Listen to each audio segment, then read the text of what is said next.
سلام، با من آماده شیم بریم همون. ما دخترها یه قانون نانوشته داریم، اونم اینه که هر میکاپی که میترسیم در حالت عادی انجامش بدیم و قبل از همون انجام میدیم. منم خیلی وقته که میخوام این ترفند از دوست عزیزم که اولین ویو میلیونی پیجمو بهم داد و امتحان کنم. اگه این ترفنده کار بکنه پوستمو انجام میدم، ولی اگه کار نکنه حیفه.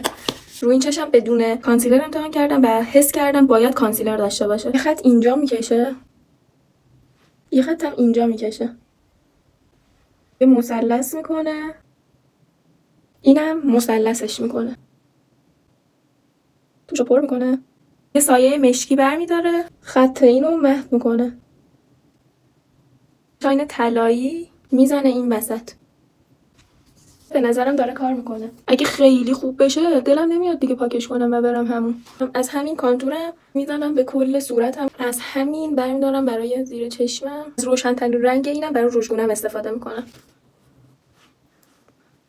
رژ شاید باورتون نشه ولی میخوام از همین پلت کانتورم رژم بزنم. یکم این رنگشو با این دارم ترکیب میکنم، از این دورشو سایه میندازم. ببرمتون تو نور واضح ببینی.